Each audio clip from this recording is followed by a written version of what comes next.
స్వరరాగ సమ్మోహనం గురించి చెప్తారండి? నాకు చాలా కాలం ఒక బాధ ఉండేది. ఇప్పుడు మనకి ఇక్కడ త్యాగరాజ గానసభ ఉంది. అక్కడ త్యాగరాజ స్వామి పేరు పెట్టారు తప్ప 30 రోజులు జరిగేవని సినిమా పాటలే. దానికే జనం ఎక్కువ వస్తారు. ఎప్పుడైనా కర్మంజాలకు ఒక కచేరీ పెడితే మొట్టమొదటి అరగంట గంట వరకు 100 మంది ఉంటారు. తర్వాత ఎవరు ఉండరు. మైకులు పెట్టేవాడు, అవి తీసేయడానికి ఆర్గనైజర్స్ తప్ప. నాకు ఓ రోజున అనిపించింది, కర్ణాటక సంగీతంతో పాటు సినిమా పాటలు కూడా కలిపి కొన్ని రాగాలను తీసుకుని ఆ రాగాల గురించి విశ్లేషించి కీర్తన పాడి అదే రాగంలో సినిమా పాట పాడాలి అని మనసులో అనిపించి 2004 సంవత్సరంలో రవీంద్ర భారతిలో స్వరరాగ సమ్మోహనం అని పేరు పెట్టి మా ఫ్రెండ్ కృష్ణమోహన్ గారు నేను ఒక 2.5 గంటల పైన కార్యక్రమం చేసాం. ఆ రోజు మమ్మల్ని తిట్టారు కూడా కొంతమంది. ఏమిటో ఆ కృష్ణమోహన్ గారి దగ్గరికి వెళ్ళి, ఆయన కర్ణాటక సంగీతం పాడతాడు, ఎందుకు సినిమా పాటలు పాడిస్తున్నావు, ఎవరు వింటారని అంటే, చూద్దాం ఎలా ఉంటుందో అన్నాడు. నేను కర్ణాటక సంగీతం సినిమా పాటలు అన్నీ నేనే పాడా. ఫిమేల్ సింగర్స్ని పెట్టుకుని సునీత, తర్వాత సురేఖామూర్తి, వీళ్ళందరూ నాకు ఫిమేల్ వాయిస్లు అనమాట. పాడితే జనం విపరీతమైన అప్లాజ్. 9:30 దాకా ఎవ్వరు ఆ ఆడిటోరియం నుంచి కదల్లా. అప్పుడు నాకు అనిపించింది, మనం పాడుతుంటేనే సినిమా పాట ఎంతమంది వింటున్నారు, కరెక్ట్గా ఈ స్థానంలో ఎస్పి బాలసుబ్రహ్మణ్యం గారు ఉంటే ఎంత బాగుంటుంది. అప్పుడప్పుడే నాకు ఆయనతో కొంచెం పరిచయం.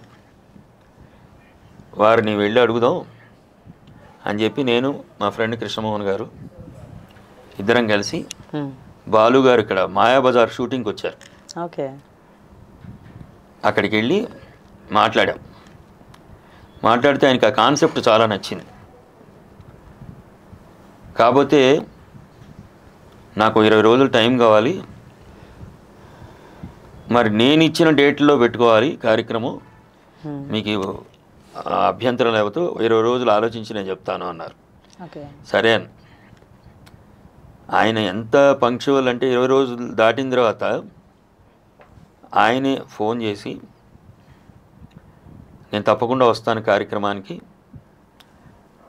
సెప్టెంబర్లో 2 డేట్లు ఇచ్చారు 2006లో.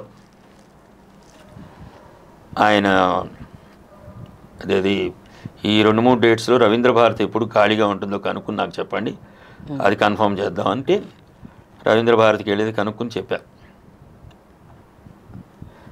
ఆయనది ఎంత గొప్ప మనసు అంటే, నేను ఆ విషయం ఆయన ప్రోగ్రాం కన్ఫర్మ్ చేయడం అన్నీ అయిపోయినాయి. ఆయన ఫార్మాలిటీస్ ఏమిటో మనకు తెలీదు. నేను ఆయన అడిగా, ఈ కార్యక్రమం గురించి మిగిలిన విషయాలు మాట్లాడాలి కదండి, ఎట్లా మాట్లాడడం అంటే, అవి నేను మాట్లాడను, మా సెక్రటరీ విఠల్ గారు మాట్లాడతారు అన్నారు. బలానా రోజున ఈ పాడుతా తీగాను పాడాలనుందో ఆ షూటింగ్కి సారథి స్టూడియోకి వస్తున్నాం, అక్కడ మా సెక్రటరీ కూడా ఉంటాడు, ఆయనతో మాట్లాడండి అన్నారు. సరే మేము వెళ్ళాం. ఆయన సెక్రటరీ గారు కూర్చుని ఉన్నాడు, కాఫీ తెప్పించాడు, ఇచ్చాడు. ఏం మాట్లాడాను సేపటికి ఆయన. కొంతసేపు అయ్యాక మిమ్మల్ని లోపల రమ్మంటున్నాడండి. ఇద్దరం లోపలికి వెళ్ళాం. బాలు గారు కూర్చున్నారు. చాలా బాగుంది కాన్సెప్టు, కాకపోతే ఒక కండిషను, నేను పాడిన పాటలే అని మీరు నెగ్లెక్ట్ చేయొద్దు, నాకు పాటలు సెలెక్ట్ చేసి ముందర పంపించాలి, నేను ఏ పాట రిహార్సల్ లేకుండా పాడను అన్నారు. అలాగేనండి. సరే మళ్ళీ ఆ ప్రోగ్రాం రోజు ముందు కలుద్దాం అన్నారు. అలా కాదండి, అసలు విషయం మాట్లాడలేదు కదా అన్న. ఇట్లా దగ్గరికి వచ్చి నన్ను కావాలించుకుని ఏమిటయ్యా అసలు విషయం, అదే రెమ్యూనరేషన్, నిన్ను ఎవడు అడిగాడయ్యా, ఇదిగో నువ్వు ఏది ఇస్తే అది పుచ్చుకుని వెళ్తా, కాకపోతే ఒక కండిషను,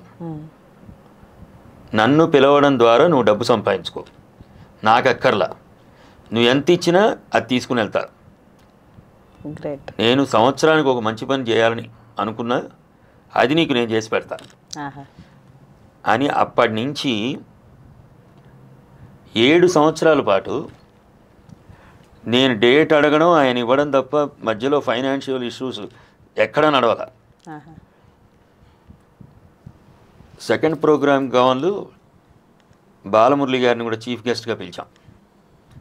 ముందు రోజునే బాలు గారు వచ్చేసారు, రిహార్సల్ అంతా అయిపోయింది. ఆయనకి నేను ప్రోగ్రామ్కి కావాల్సిన రెమ్యూనరేషన్ కూడా ముందే ఇచ్చేశారు. ఇది పుచ్చుకుని నేను పారిపోతే ఏం చేస్తావు అని అడిగారు. మీరు ఎక్కడికి వెళ్ళిపోతారండి, మీరు అట్లా వెళ్ళలేరు అన్న. మధ్యాహ్నం ఏదో స్టేజ్ రిహార్సల్ పెట్టుకుని లలిత కళాతోరణంలో ప్రోగ్రాం అనమాట. స్టేజ్ రిహార్సల్ పెట్టుకుని ఏదో పాడుతూ ఉంటే బాలుగారు ఫోన్ చేశారు నాకు. ఎంత గొప్ప మాట అంటే, తమ్ముడు నువ్వు నిజంగా నాకు తమ్ముడు అయితే ఒక నిజం చెప్పు అన్నారు. చెప్పండి అంటే, ఒక కార్యక్రమం ఆర్గనైజ్ చేయాలంటే చాలా కష్టం, అందులో నీలాంటి పరిస్థితిలో ఉన్నవాడు చేయడం ఇంకా కష్టం. నువ్వు ఇవాళ నన్ను పిలిచావు, బాలమురళి గారిని పిలిచావు, దాని వెనకాల ఎంత కష్టం ఉంటుంది, ఆర్థికంగా ఎంత ఇబ్బంది ఉంటుందనే విషయం నాకు తెలుసు.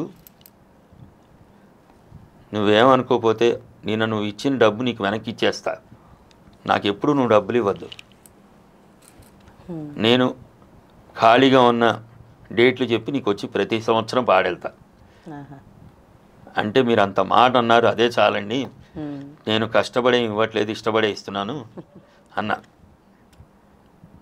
ఆయన అలా 7 సంవత్సరాలు ఎప్పుడు నేను వాళ్ళ సెక్రటరీతో మాట్లాడేవాడిని కాదు, డైరెక్ట్గా బాలుగారితో మాట్లాడడం, అలాగే ఆయన డేట్ ఇవ్వడం, ఉండు డైరీ చూసి చెప్తానని చెప్పి లైన్లోనే పెట్టి డేట్ ఇచ్చేసేవారు ఆయన. తర్వాత నేను చాలా గొప్పవాడిని, సినిమా పాటలు పాడి బోర్డంతా పాపులర్ అయిన వాడిని అనే ఫీలింగ్ ఎప్పుడు రానిలే ఆయన. ఆయన పక్కన నుంచోవడమే మనకు కష్టం, అంత స్టేచర్ ఆయన. ఒక అనుబంధం ఆయనతో చివరిదాకా 2020 సంవత్సరం దాకా నడిచింది నాకు.